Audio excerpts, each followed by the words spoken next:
Good afternoon, everybody. How's everyone doing? It's a wonderful Wednesday. I don't actually have anything off the top, Matt, so if you want to go ahead and kick us off. In Capri, Yeah. does the secretary... Do you wish you were there? I do wish I was there, Yeah. but, I'm not. Yeah, same, all of us. We can all pretend to be in Capri. We're here at the Daily Press Briefing instead.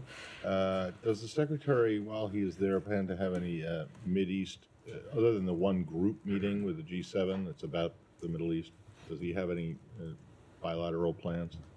I don't have any additional meetings to preview or get ahead of, Matt, but a veteran like yourself, who I'm sure has been to many G7 meetings, knows that many important diplomatic conversations happen on the margins, and our G7 partners continue to be important allies and partners when it comes to a lot of our goals when it comes to the conflict in Gaza right now, namely continuing to press for additional humanitarian aid, doing everything we can to continue to secure the release of hostages, and also, in light of the events over this past weekend, continuing to support Israel's security and self-defense. So I suspect there will be additional conversations on those topics, but I don't have anything to preview or get ahead of.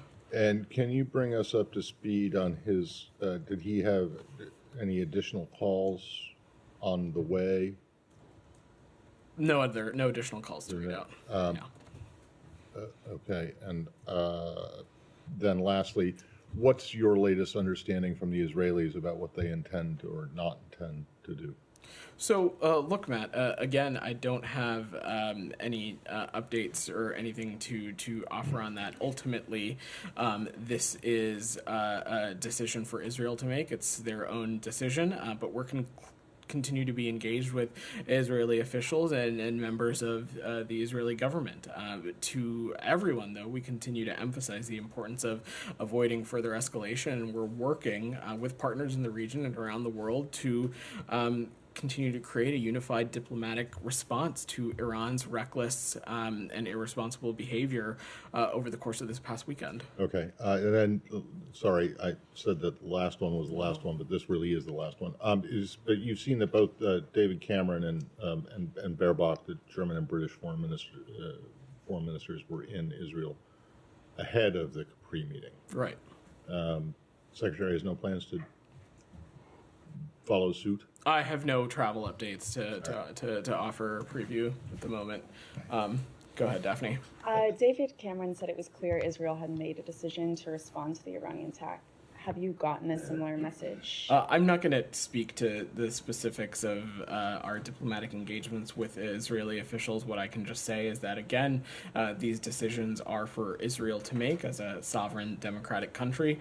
We're continued to be closely engaged with Israeli officials, but we also continue to stress the importance of further escalation. The United States certainly isn't interested in getting into an all-out conflict with the Iranian regime, but we'll continue to work closely with partners and allies in the region, as you saw the Secretary do over the course of this past weekend with the number of counterparts he spoke to about creating a unified diplomatic response to what we believe is Iran's reckless and irresponsible behavior. What contingency plans does the U.S. have to contain the aftermath of any attack should Israel choose to go ahead with it? I'm just not going to get ahead of hypotheticals or speculate. What I can say, though, is that since October 7th, since the events of this past weekend, we have remained closely lashed up with partners and allies when it comes to events that unfold this past weekend alone. You all saw the call readouts that went out, and Matt spoke to this a little bit on Monday. You saw the Secretary speak to his counterparts in the Kingdom of Saudi Arabia and Jordan and Egypt. He spoke to Israeli officials as well, and will continue to have those high-level diplomatic engagements. Okay, and sorry, I've just got two more. Yeah. The UN Security Council looks set to vote on Friday on a Palestinian request for full UN membership. Diplomats tell us the resolution has the support of at least 9 members. Does the U.S. plan to veto this? I'm not going to preview our UN vote. Broadly, though, Daphne, you know that the United States remains committed to a two-state solution, and we believe that the only comprehensive and realistic path to that is through lasting peace and through direct negotiations between the parties. But broadly, we'll continue to remain engaged with colleagues on the Security Council and on any resolution that may or may not come forward. And then UNRWA has said that some of its staff members and other people detained by Israeli forces in Gaza were subjected to ill treatment, including severe beatings and being forced to strip naked. Have you been in touch with the Israeli government on this, and what's been their response? Yeah. So we are aware of this recent report that the UN put out highlighting some of these allegations of extensive human rights abuses. We're deeply concerned by these reports, and we'll continue to press and engage directly with our Israeli partners on the need for a full investigation into these allegations and accountability for any perpetrators. But beyond that, I don't have any specific conversations to read out. We, of course, are in touch with our Israeli partners all the time. But broadly, though, we continue to call on all parties in the region, call on Israel to do more to protect humanitarian aid workers, to improve deconfliction mechanisms, and to pursue full accountability for incidents of harm against aid workers. Thank you. Do you have any updates on those deconfliction mechanisms, this coordination response? Is that fully stood up? That is something our partners in the IDF can speak to. I don't have any updates. And then do you have any updates on any of their other commitments and whether the U.S. has made any assessments on whether that's sufficient to change U.S. policy? So look, Jenny, let me just first say broadly that we are encouraged by reports of increased assistance flowing into northern Gaza, bakeries reopening there, and other steps that we're seeing of positive collaboration between partners and Israeli authorities that demonstrate the executions of some commitments that our partners in Israel have outlined. But, and I want to stress this, certainly we continue to believe that there is still a need for sustained, significant, multi-sectoral humanitarian assistance. We think it's crucial, and more must be done. And as military operations continue, Israel needs to take all feasible steps to minimize civilian harm. So we'll continue to press these things, but some metrics that you asked for, we have seen openings of northern crossings and seeing the maximization of routes from Jordan. We have also seen Erez reopened on April 14th, which allowed a number of trucks entering daily. We expect some further enhancements there as well. But again, I want to stress that while these are positive steps in the right direction, more absolutely needs to be done. There is the humanitarian situation in Gaza is dire. And that is why we are continuing to pursue an approach when it comes to humanitarian aid that includes bolstering and supporting and continuing to push for additional land convoy movements. You saw earlier in March us conduct a number of airdrop operations. You've seen the Jordanians and others do similar things. And in the State of the Union, the President spoke about the maritime corridor as well. These are all things that we think need to be pursued aggressively given the dire situation, and we'll continue to do that. And any updates on Rafah? I don't have any updates on any conversations or anything. Go ahead. Vidal, just follow up on your statement earlier about your efforts to have a unified diplomatic response to Iran's attack between you or your partners and allies. Is this designed to negate the need for Israel to respond militarily, or regardless of that? So Israel is going to make its own decisions and its own determinations as a sovereign country, irregardless of what transpires in that department. We continue to believe that it is important to hold the Iranian regime accountable for what we think is reckless, malign, and destabilizing behavior. You saw National Security Advisor Sullivan speak a little bit to this yesterday, and so we'll continue to work directly through our systems, multilaterally, through forums like the G7 that Matt was alluding to, the UN and others, in ways that we will hold the Iranian regime accountable. Go ahead, Doug. Okay, thank you, Vidal. On Thursday, April 11th, the State Department spokesman, Mr. Miller, said that Biden administration fully supports the rights of the Israeli people And for our audience, could you explain a disconnect between the Biden administration's words and behavior? How on one hand, that you could say you fully support the rights of the Israeli people, and on the other hand, not fully support the rights of the Israeli people to defend themselves as they see fit and have a follow-up. Do you have a specific example of how we are not encouraging them to defend themselves? Well, specifically about not allowing them, or the issue of a counterattack against Iran, and not allowing them to easily go into Rafah to take care of Hamas, delaying this. Israel could have been into Rafah a long time ago, so the audience really concerned about the disconnect about that they see, the Biden administration preventing Israel from going to Rafah for these operations. I'm going to interrupt you a little bit. I think you are, frankly, in a misleading way, conflating two very different issues. One, in the context of Israel defending itself against attacks from Iran. We believe that they have every right to do that, and they should. And you saw the United States underscore that commitment to Israel's security and its self-defense this past weekend. And that is a commitment we believe is unwavering and it is ironclad. And we will continue to feel and believe strongly in Israel's ability to defend itself, in its ability to feel secure in its region. But separate from that, in this conversation of Rafah, it is important, again, that we underline when we're talking about Rafah, we are talking about more than 1 million people seeking refuge. We are talking about a region that continues to be an important conduit for humanitarian aid entering Gaza, and it continues to be a access point of safe departure for foreign nationals. So yes, we believe very strongly that any military operation in Rafah or in the Rafah region should require significant, serious planning that addresses these three major areas of concern. That continues to be something we feel strongly about. Along that, our audience is concerned about the pressure on Israel to accept the two-state solution that you were talking about.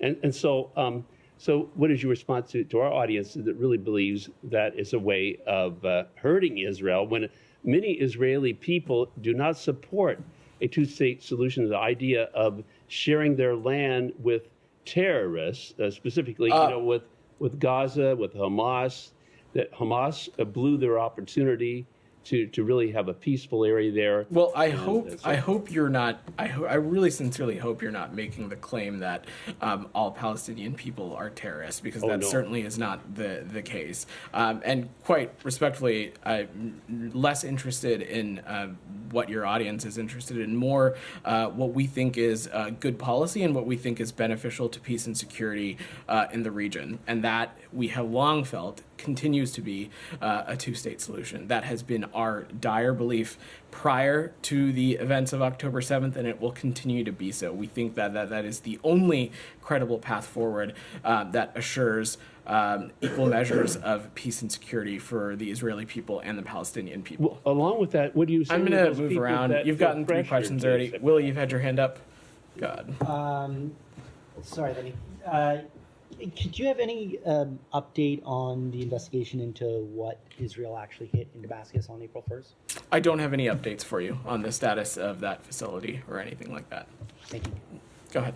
Thank you, Vedant. So you supported two-state solution, but it seems you also oppose Palestine's membership at the UN. Do you think this is contradictory? I don't think these things are contradictory at all. Again, as it relates to the United Nations, I'm not going to preview our vote. And as I said, we're continuing to engage with our partners on the Security Council.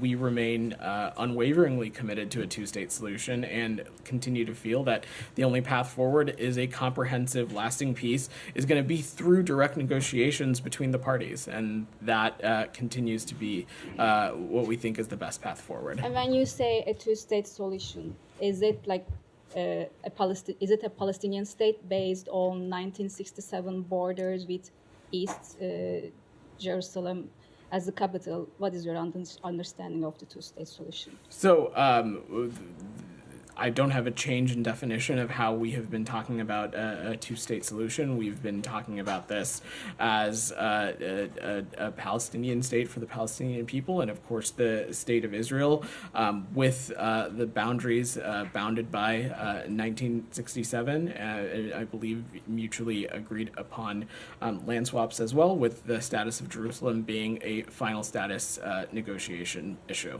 Just one more on Turkey. Yeah. Do you have any readout of... On Turkey, you just said? Turkey, yeah. Any readout of Undersecretary John Bass's travel to Turkey? I don't, but I'm happy to check and see if we've got any additional information there. I know, just to say broadly, Turkey has been an important partner of ours in a number of key lines of efforts. Acting Undersecretary Bass, as you all know, used to be ambassador to Turkey, so he has a lot of deep and close relationships there, and have no doubt that he's engaging on some important issues, whether it relates to peace and stability in the Middle East, but also continuing to engage with our partners in Turkey on issues relating to NATO and Ukraine. Go ahead in the back. Yeah. Two questions. I have one on Haiti and one on... can we stay on the region, and I can try and come back to you? I have one for the West Bank as well. Go ahead. Yeah. I keep asking this question, trying to rephrase it in regards to the Palestinian Authority. Mm-hmm. Within the jurisdiction of Area A, does the Palestinian Authority or Palestinian law enforcement have the right to arrest settlers that are attacking Palestinian homes or Palestinians? That's a question I would better refer you to the PA and officials within COGAT. I don't want to get into the specifics of jurisdiction in that level of detail from up here. Go ahead, Jacob. Earlier today, Israel's COGAT published footage of what it said are contents of 700 trucks worth of humanitarian aid that is sitting on the Gaza side of Kerem Shalom crossing, waiting to be delivered. COGAT said it has scaled up its capabilities over the past several weeks, but that the UN has failed to deliver its job in delivering aid. Ambassador Satterfield said last week that the biggest obstacle at this point is UN and international agencies bringing more trucks into Gaza in order to distribute the aid. So where does this stand? The U.S. regularly does urge Israel to boost its aid efforts, but are you willing to call on the UN also to improve its capabilities to deliver this aid that's piling up on the Gaza side of the border? Look, broadly, the distribution of aid within Gaza continues to be something that we're working closely on with partners in the UN and partners in other additional humanitarian organizations. That's something we're going to continue to work with them closely on because it's a priority. I don't have any updates to offer on immediate steps that have been taken publicly, but we think that that's an important thing that needs to be addressed, and we'll work closely continuing with the UN. Go ahead. So related to that, yeah. Biden has ordered this pier, and it's going to be set up in the next couple of weeks. Is the State Department confident that you're going to find the aid groups willing to unload that gear and that those aid supplies and distribute it? I don't want to get ahead of the process here, but look, when it comes to the distribution of aid within Gaza, we have found partners who have been willing to engage, willing to play a role in the disseminating of that aid, particularly as Jacob was speaking to, making sure that that aid gets from places like warehouses to its endpoints within Gaza, and have no doubt that we will continue to be able to find partners to cooperate with when it comes to the maritime corridor. But I don't want to get ahead of this process. Michelle. Yeah. Do you have any comments on the escalation of fighting between Hezbollah and Israel, and do you expect this conflict to be broadened? We would hope and encourage not, Michelle. At every corner, we have stressed our strong desire and importance of making sure that this conflict isn't widened. We've made that clear to our partners in Israel and to other regional interlocutors, and we'll continue to do so. Go ahead, Alex. On the region or anything? Let me stay on the region before I move away. Sam, go ahead. Euromed Monitor, Human Rights Monitor, reports that Israel is using drones to lure residents and then shoot them. They explain the sounds of women screaming and babies crying were heard late at night on both Sunday and Monday. When some of the residents went out to investigate and tried to help, they were shot at. by Israeli quadcopter drones. The sounds they heard were in fact recordings played by the Israeli drones with the intent of forcing the camp residents out into the streets where they could be easily targeted by snipers and other weaponry. I've not seen that report, Sam, so I'm not going to comment on it. But broadly, not relating to this particular circumstance at all, because again, I haven't seen the report and I'm not sure if it's accurate or verifiable. At every conversation that we have with our partners in Israel, we continue to stress the moral and strategic imperative that they have to work on deconfliction mechanisms and to ensure that civilian harm is minimized in every which way possible. And we'll continue to stress that every way we can. Will you look at this report? I'm sure we'll look at this report, Sam. I don't have any comment on it right now. Do you recognize the Geneva Conventions as applied? I've answered your question, Sam. No, you haven't. You've evaded it, and your colleague deceitfully responded to it. Do you recognize the Geneva Conventions? It's a simple question. Go ahead. Do you recognize the Geneva Conventions as applying to Gaza? When you interrupt me, it's not a matter of. I'm not going to take additional questions. Answer to a simple question. Go ahead. You got two questions. No, I didn't get two questions. You did. You asked a question about your report, and you asked a follow-up. Please go ahead. You're refusing to answer it. Go ahead, sir. Do the Geneva Conventions apply to Gaza or not? Apply to everywhere on the planet except for the Palestinians. Isn't that right? We continue to stress everywhere that international humanitarian law needs to be abided by and respected. Go ahead. Do the Geneva Conventions apply? You are now interrupting your colleague. Go ahead. I'm interrupting you. I'm not interrupting you. I'm insisting on an answer to a critical question. Go ahead, sir. I'd like to ask about the sanctions against Iran. I'd like to ask about the sanctions against Iran. Yeah. Just broadly speaking, what impact do you think they'll have? And then I'm just curious, given all of Iran's bad actions in the past, I was almost surprised that there was room left for any new sanctions. Why is there room left for more sanctions? So it's important to take a step back and talk about our sanctions and export controls on Iran in a little bit of a wider context going back to the onset of this administration. It's important to remember that we have not lifted a single sanction on Iran. Rather, we continue to increase pressure, and our extensive sanctions on Iran remain in place, and we continue to enforce them. And over the last 3 years, we have actually sanctioned over 600 individuals and entities connected to the full range of Iran's problematic and dangerous behavior, touching the areas of UAV and missile proliferation, terrorism, terrorist financing, and other forms of illicit trade and human rights abuses. But this is something that we are also going to continue to work closely with our allies and partners, including at the G7, on ways that we can continue to exert pressure on the Iranian regime. We believe that our sanctions are effective. They are a way to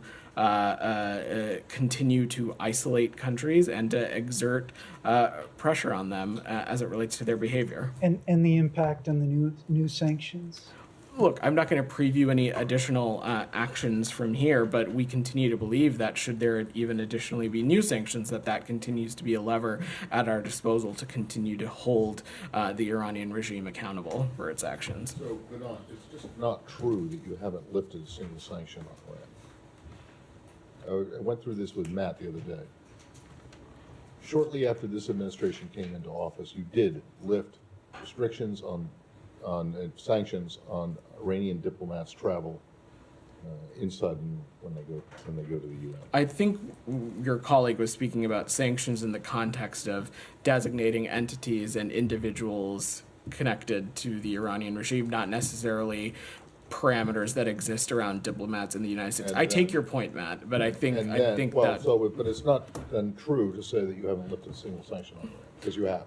Then secondly, you also allowed several UN sanctions to expire. Now you guys can put as many sanctions as you want in place against Iran, but they don't have any impact outside of the U.S. jurisdiction. There's no requirement for other countries to follow suit, even when they involve secondary sanctions.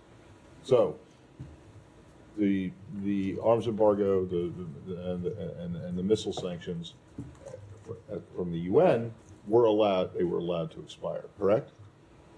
That is. Are you talking about the the ones in from August 2020 in the JCPOA. Yeah, correct. So they expired. That is so those sanctions, the international sanctions, the UN sanctions, the one that the entire world, everyone in the world is supposed to follow, were in fact lifted. They expired, correct? Well, I think there's a difference between lifting and expiring, but sure, Matt. There's a technical difference. There is a technical difference between sanctions expiring or sunsetting versus actively making the policy decision to lift certain sanctions. So the point is that you could have made an active policy decision on a snapback, which would have kept those sanctions in place. That's a mechanism. The snapback mechanism hasn't expired, man, and it remains in place, and it's an available option. But it hasn't been used. I'm not going to preview actions from here. Those two things expired. In other words, you allowed them to be lifted, to expire. So it's a bit disingenuous to say expiring isn't the same as lifting. I don't think it's disingenuous at all. I don't think, as I said, snapback is a mechanism that continues to remain in place. And again, I think your colleague was referring to sanctions and restrictions in the context of, in the economic sense, not travel restrictions. That's fine, but the way you answered his question is you have not lifted a single sanction on Iran, and that's not true. Well, we can agree to disagree. Alex, go ahead. Thank you. Shifting to a different region, if I may. Look, anything else in the region before we totally shift away? Are you sure on the region? Yes. You positive? My question, go ahead. My question is, sorry. So my question is that was there any conversation between U.S. diplomats and Chinese diplomats or Russian diplomats about the conflicts between Iran and Israel? Well, you saw the secretary had a phone conversation with his counterpart, Foreign Minister Wang Yi, on the tail end of last week, in which Matt spoke a little bit about this last week as well, in which we continued to stress with them through their means of communicating with the Iranian regime that no one was interested in seeing this conflict escalate. And we'll continue to have those conversations with appropriate interlocutors. How about Russia? I don't have any conversations. So, follow-up, sorry. So there are reports, Wall Street Journal reported that the Iranian regime has evacuated their bases in Syria. So is there an indication that the Israeli government might attack some targets outside Iran? I don't have any assessment to offer on what our partners in Israel may or may not do. Go ahead. Thanks for done. So Benjamin Netanyahu testified to the U.S. Congress in 2002. This is before we invaded Iraq. And he said, quote, "There is no question whatsoever that Saddam Hussein is seeking and is working and is advancing towards the development of nuclear weapons." He then went on to say he was hiding nuclear facilities underground. We now know this was a lie, one that many U.S. service members and innocent Iraqis paid the price for. Netanyahu, in that same congressional hearing, goes on to say, "Obviously, we'd like to see regime change, at least I would, in Iran. The question now is, what is the best way to proceed? It's not a question of whether you'd like to see regime change in Iran, but how to achieve it." So my two questions for you are, one, how can we trust somebody who goaded our country into war in Iraq based on falsehoods? And two, given this weekend's events, why are we confident he won't do the same thing with Iran, given he's been calling for us to enact regime change in that country for 20 years? I'm not sure I fully understand your question, but so let me just say a couple things. First, as it relates to Prime Minister Netanyahu, this is somebody who the president has a close working relationship with. It's someone that the secretary has a close working relationship with. But broadly, beyond any immediate official or individual in the Israeli government, our partnership, our relationship with Israel, our commitment to its self-defense and our commitment to its security transcends any government in Israel. It transcends any government in the United States, and it's a relationship that has pursued and persisted over the course of various political parties and presidents. Number two, as it relates to the Iranian regime, let me just be clear and unequivocal about this. We condemn in the strongest terms its reckless and irresponsible attacks from over the course of this past weekend. Okay, but one individual, Netanyahu, is the head of the entire Israeli government, and when you might condemn those, but there's a difference between condemning those actions and the U.S. getting roped into a war with Iran. The United States is not interested in entering an all-out conflict with Iran. We've been incredibly clear about that. Even if they strike Israel? We have been very clear about our commitment to Israel's security and its self-defense. We've also been clear that we will not be participating in any offensive operation, but our commitment to its security and self-defense is ironclad. If I may ask on Georgia. On Jordan? Georgia. Okay, Michelle, do you have anything on the region before we move away? Any role that Russia is playing between Iran and Israel? That's a question for the Russian Federation. Are you aware of any? I'm not, none that I can speak of or that I'm aware of. Go ahead. You already got a bunch of questions. Go ahead. Moving to Ukraine, if I Yeah. may. Russian missiles hit a hospital in Chernihiv this morning. They killed more than, actually 15 almost, and more than 60 injured. What does it tell you about the state of play on the ground, and how under stress do you think the Ukrainian military is? This is, Alex, another example of a horrific Russian missile attack, this time on downtown Chernihiv in northern Ukraine, which is only about a 2-hour drive from the capital, Kyiv. Approximately 16 people were killed, more than 600 injured, including children, and missiles destroyed residential buildings, a hospital. The images from these attacks are horrifying, but it also, Alex, beyond, to take a step back from the immediate, it underscores the need of passing the National Security Supplemental. Our support for our Ukrainian partners, we believe, can continue to make a difference in this conflict. It can save lives, but the House of Representatives needs to act now. Thank you. Staying in Russia, there are reports that Russians they have started moving their forces / troublemakers, if you want, out of Azerbaijan and to be deployed in Ukraine. What do you know, and what do you think about its implications? Well, Alex, as you know, we were not party to the negotiated trilateral arrangement that ended the fighting in Nagorno-Karabakh in 2020 and established Russian troops in that region. Frankly, we've not seen anything to indicate that Russia's military was contributing to a more peaceful and stable South Caucasus region, and the events in Nagorno-Karabakh over the course of this past fall are pretty indicative of that point, and it's another highlight or example of how Russia is not a trustworthy ally or partner. But beyond that, we strongly support efforts by Armenia and Azerbaijan to reach a durable and dignified peace, and we stand ready to continue to help facilitate this process. Ben, go ahead. I'm going to work the room, Alex. Please come back later on. Go ahead. Thank you, Vinod. If I could follow up on a question that was asked yesterday about China supporting Russia's industrial base. Yeah. Matt said the U.S. is very concerned that this would be on the G7 agenda, but I was wondering if you could provide any more detail, particularly what the U.S. is doing in response to Chinese support for Russia's industrial base. Sure, Ben. So let me say a couple things on that. We believe that the PRC is supporting Russia's war effort, and it's doing so by helping ramp up its defense production. Specifically, the PRC is providing Russia with significant quantities of machine tools, microelectronics, optics, UAVs, and cruise missile technology, and nitrocellulose, which Russia uses to make propellants for weapons. Together, we think that these materials are filling critical gaps in Russia's defense production cycle, helping revitalize Russia's defense industrial base, which had otherwise suffered significant setbacks due to sanctions and export controls from the United States, from our partners and allies. This kind of support is actively enabling Russia's war in Ukraine, and it poses a significant threat to European security. We've raised these concerns with the PRC through diplomatic channels, including through recent conversations at the leaders level, and we've been briefing our allies and partners on our concerns over the past few weeks. And we issued an executive order targeting third country banks that facilitate support to the Russian defense industrial base.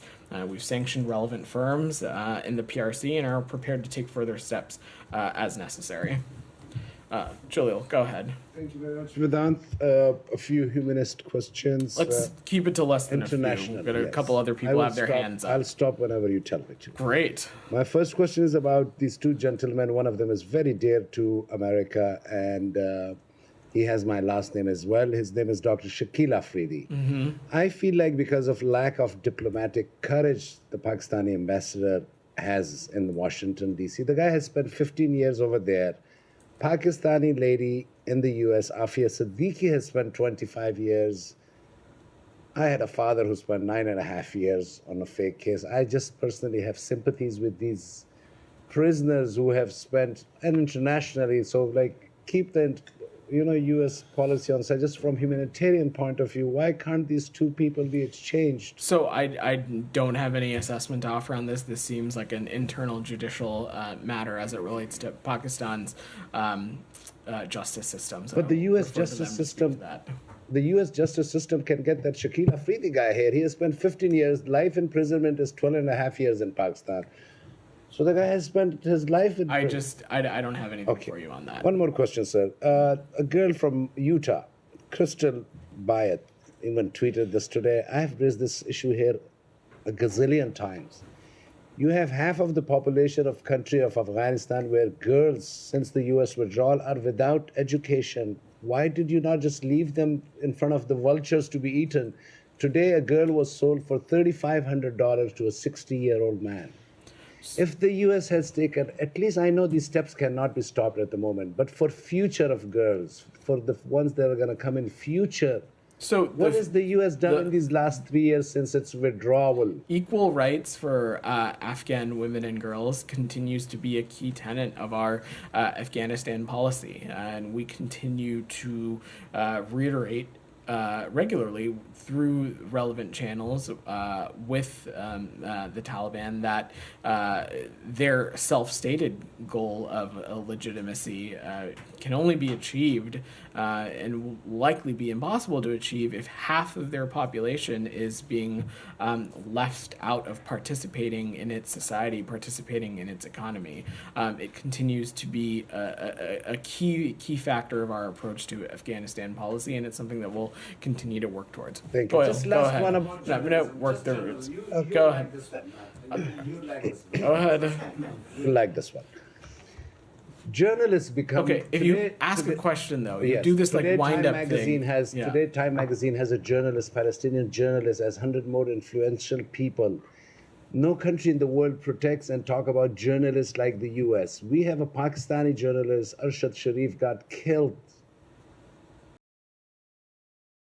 It's been 2 years now. Can the U.S. and you personally take some interest in the case and at least let us finally know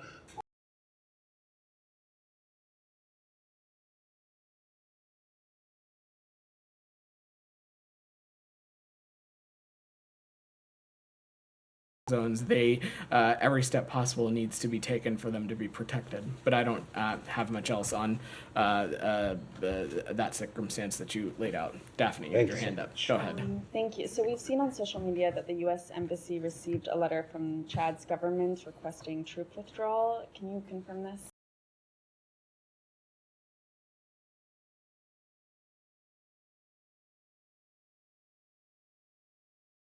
And sorry.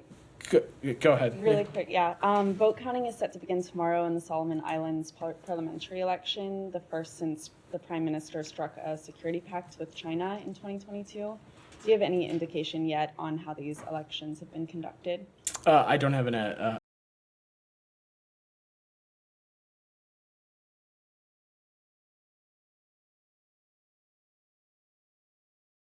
Go ahead. Come to you, then I'll come to you, and then we will wrap.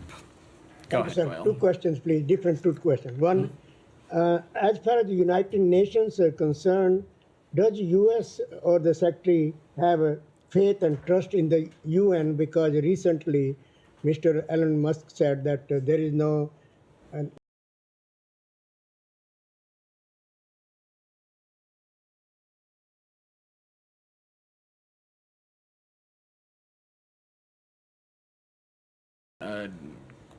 before in his remarks to the UN General Assembly. The Secretary has alluded to this as well. We certainly support reforms to the UN institution, including the Security Council, to make it reflective of the 21st century world that we live in. I don't have any specifics to offer on what those steps are, but certainly we recognize that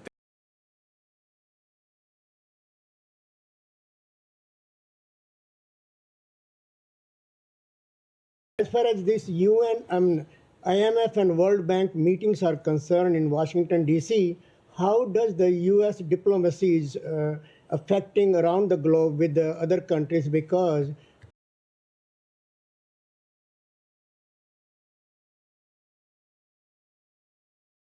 not reaching the needy people around the globe, and because it goes to the corrupt politicians or the military people. How can you think it can be work for those needy around the globe? there are a number of countries that are engaging directly with the IMF.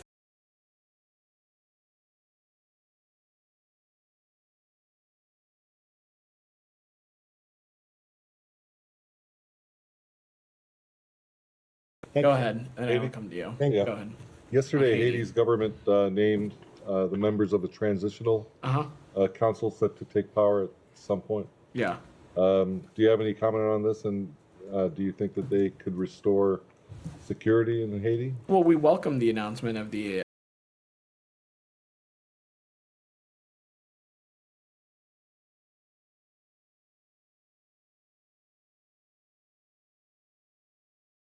specifically naming an interim prime minister, but we are committed to work with members of this council, CARICOM, as well as other appropriate regional partners to improve the lives of all Haitians. Go ahead. The House is scheduled to vote on foreign aid for Saturday. That includes aid to Ukraine.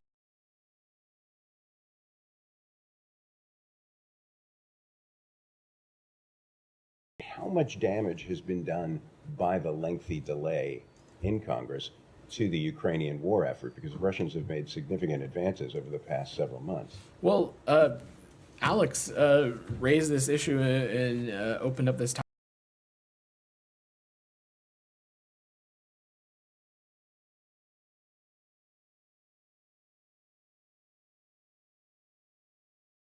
Ukraine and Israel as they respectively defend against Putin and the Russian Federation and the Iranian regime. And so this is something that we need Congress to provide urgently. There's also, when we're talking about the National Security Supplemental, talking about things like humanitarian assistance and efforts to strengthen security in the Indo-Pacific. These are all things that are vital.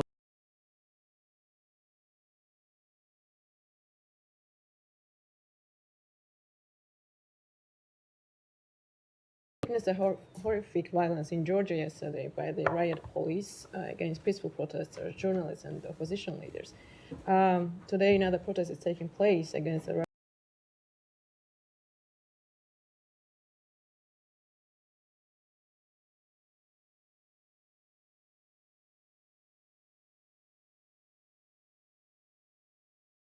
protests around the draft law. Yeah. So we remain deeply concerned that this draft legislation, if enacted, could stigmatize civil society organizations working to improve the lives of Georgian citizens and media organizations operating within Georgia to provide information.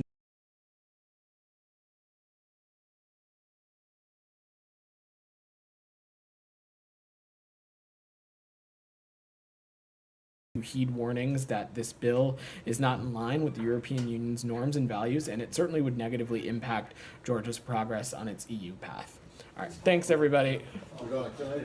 Just very quickly. Go ahead. The first hearing today was 83 votes, and you just reflected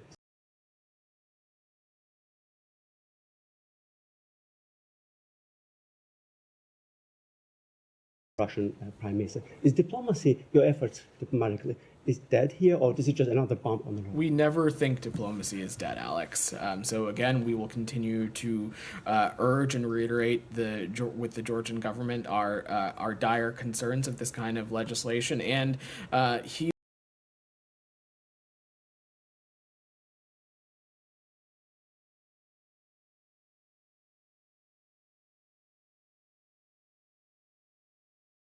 Georgia's stated goal to eventually become party to the European Union. But they also pushed an amendment to tax law today, a separate process that will allow them to transfer their assets from abroad. Clearly, they're preparing for hedging. They're trying to avoid sanctions, potential sanctions here. Aren't you too late to?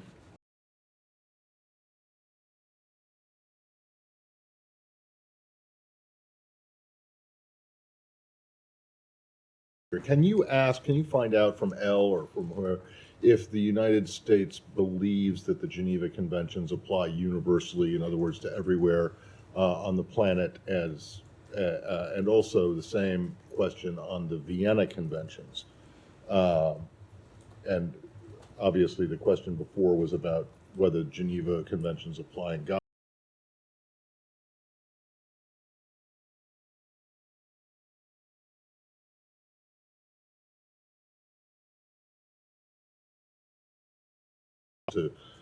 To these conventions. That's sure. I don't expect you to have an answer, but maybe you could. Well, Matt, let me close out by saying that I will echo again what when responding to your colleague, that it is our sincere belief that international humanitarian law needs to be abided by everywhere.